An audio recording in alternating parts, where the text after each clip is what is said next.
guys, I've got a really fun book to read to you, and it's an AR book. So here we go. It is called Walter the Farting Dog. It is written by William Kotzwinkle and Glenn Murray. Illustrated by Audrey Coleman. Here's the quiz information, AR Quiz 78311, or you can just type in the title of the book. It's a beginning third grade book, so you might need some help, you might not. So if you want to take the AR test, you can just type in Walter the Farting Dog, and it will come up. Bright yellow papers. Walter the Farting Dog. Oh my, what is going to happen? Oops, sorry. Betty and Billy brought Walter home from the dog pound. Nobody wanted him, said Billy. But we love him, said Betty. Well, he smells awful, said their mother. I think you better give him a bath.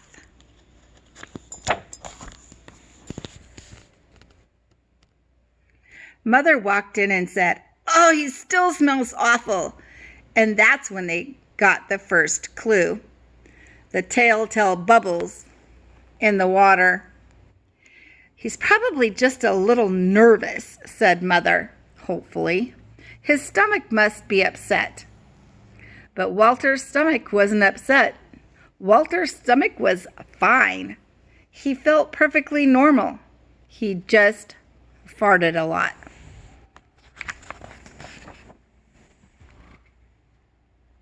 He did it when he bathed. He did it when he played with Betty and Billy. He did it when he walked around the house. He did it in the dining room. He did it in the kitchen. And he did it in his sleep.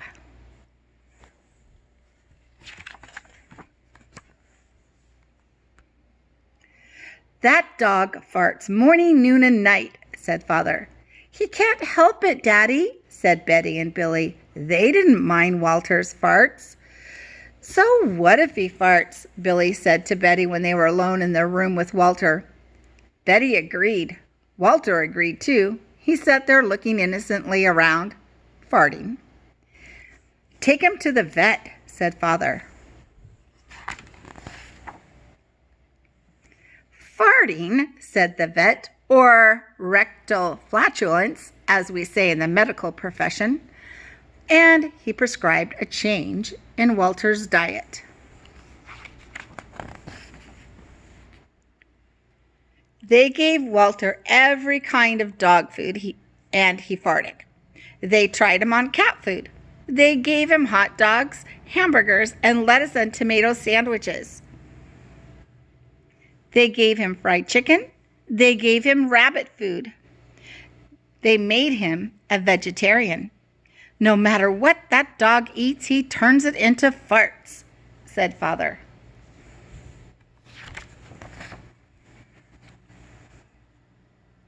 Walter got the blame for everybody else's farts, too.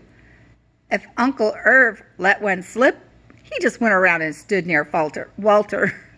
Then all he had to say was, Walter, and everyone would look at poor Walter.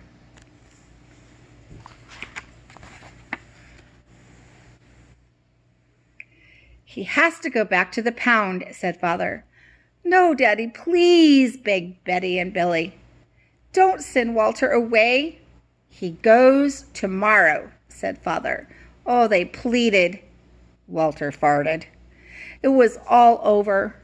That night, Betty and Billy cried in their beds, and Walter looked at them unhappily. Oh, Walter, said Betty, you've got to stop farting. Because Father's going to send you back to the pound tomorrow, said Billy.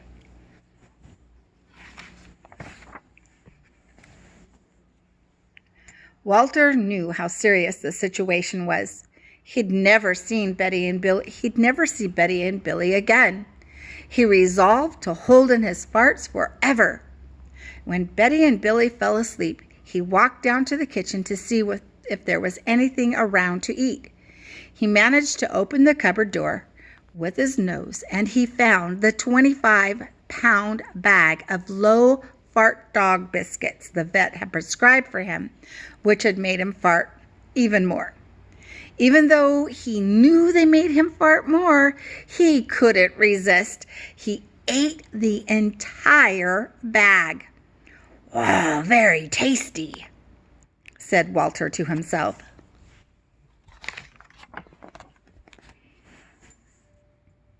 And then he went and lay down on the sofa.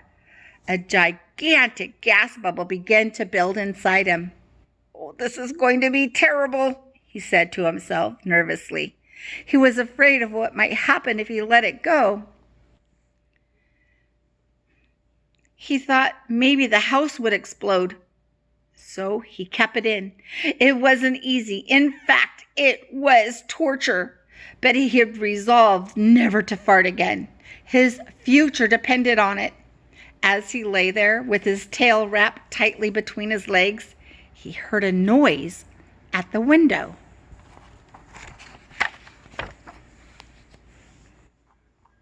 He watched it slowly open. A pair of burglars came through. They dropped silently into the kitchen. "Watch out for the dog," said one of the burglars. "He won't bite," said the other. "He's a wimp." Oh, Walter might have bitten them, except he was so filled with gas he couldn't move. They tied a rag around his snout so he couldn't bark. "Okay," whispered the first burglar. "Let's clear the place out." They took everything they could get their hands on. Walter wanted to stop them, but he was having unbearable gas pains. He rolled on his back, and he waved his paws in the air. He gnashed his teeth. "We've got it all," said the second burglar. "Let's go."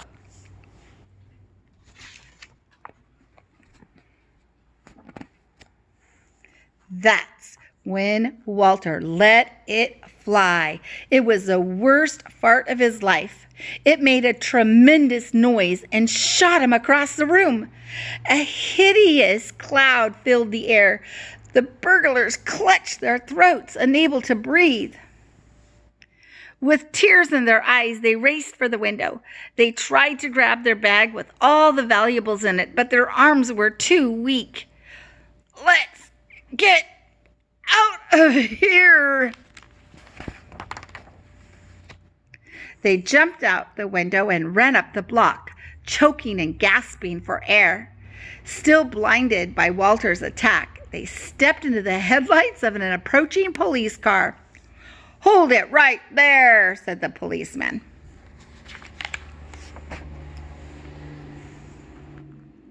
When Father and Mother came down in the morning, they found the open window, and they saw the bag with their valuables in it, and Walter was sitting beside it.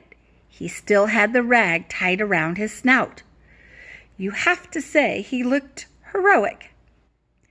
"He saved the silverware," cried Mother. "He saved the VCR," cried Father. "Good dog, Walter. You're our dog, even if you do fart all the time."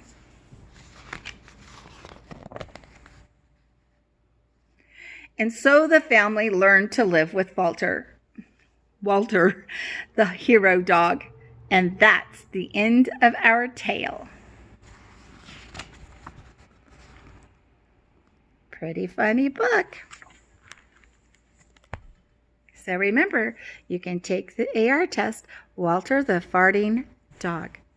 I hope you have a good time taking the AR test. See you next time.